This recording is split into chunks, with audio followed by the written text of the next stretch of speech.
Jean-Luc Mélenchon, vous êtes donc proche des écologistes, vous qui avez défendu le nucléaire quand même un temps dans votre vie, franchement.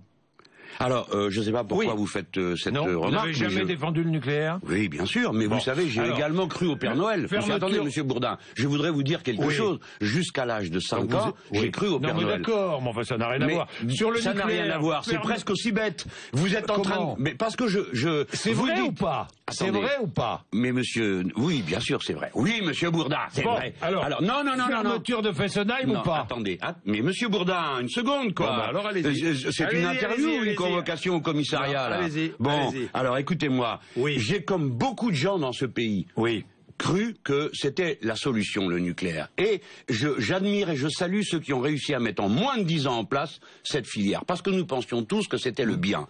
Est arrivé l'accident de Tchernobyl, et vous avez à partir de là deux catégories de gens. Ceux qui s'obstinent à ne pas voir la réalité, qui ne veulent pas la voir, qui pensent qu'en effet, le nuage atomique a fait le tour de la France, et puis ceux qui se sont dit, bon sang, il y a un problème, qu'est-ce que je suis en train de faire si je continue à approuver un mode de production d'énergie qui, bien sûr, est sûr, 99,9% du temps. Mais le 0,1 où il y a l'accident, alors c'est une catastrophe qui dépasse en ampleur toutes celles qu'on a connues. Voilà comment alors, je suis devenu... vous dites attention à Blaye.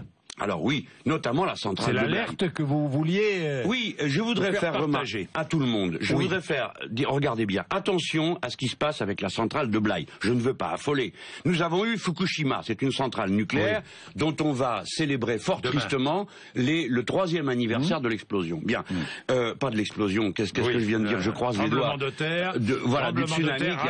Tsunami. Voilà, Monsieur Bourdin, vous touchez juste, c'est la conjonction entre un phénomène naturel, le tsunami, et une implantation nucléaire mal pensée qui a provoqué l'accident. Or, la centrale de Blaye se trouve être dans un endroit qui est exposé, qui est directement à côté de Bordeaux. Vous savez qu'en France, on a cette spécialité. On a Nogent au-dessus de Paris et Blaye au-dessus de Bordeaux.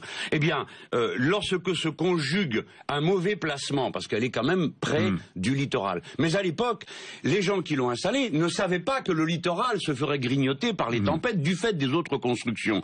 Si bien que quand vous additionnez à un moment où il y a des grands creux, parce que c'est fortes marées, tempêtes, etc.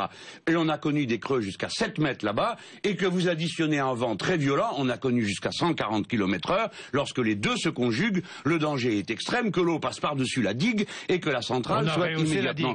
Alors on a rehaussé la digue, et il y a une grande discussion pour savoir si c'est suffisant, s'il faut faire autrement. Ce que je veux dire, ce n'est pas pour affoler. Il faut la fermer alors? C'est pour dire, nous devons réfléchir. Mais il faut fermer toutes les centrales nucléaires du pays. Il faut les fermer. Ce matin, vous dites, il faut fermer toutes les centrales nucléaires du pays. Bien sûr, mais comme vous... Fessenheim, la première. Écoutez-moi. Et ensuite les autres. Blaye et les autres. Voilà. Pourquoi faut-il le faire et comment faut-il le faire? Il faut passer à un autre mode de production d'énergie, en parvenir à la bougie. Et on ne fermera pas les centrales en 48 heures. Non. Il nous faudra 20 ans pour y arriver. Celle qu'on a commencé à démonter, on n'a toujours pas fini, parce qu'on ne sait pas le faire. Il va donc peut-être falloir la confiner.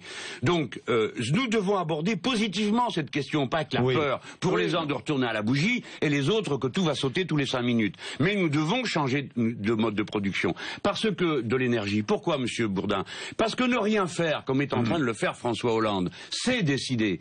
Les 80% des centrales nucléaires auront 40 ans d'existence en 2017 à la fin de son mandat. Donc si on ne fait rien maintenant, on ne décide rien, ça veut dire qu'on va être obligé de prolonger leur existence et donc de commencer à entrer dans une zone qui va être plus préoccupante qu'aujourd'hui. Il y a quand même un grand nombre de réacteurs en France. Je ne veux pas affoler, mais je veux sensibiliser, dire les ingénieurs français, les techniciens, femmes et hommes, sont capables de nous mettre en place un tout autre modèle de production d'énergie. Ce n'est pas difficile. Jean-Luc Mélenchon, la géothermie, les mouvements des marées devraient vous rejoindre et quitter le gouvernement, si je vous entends bien. Hein.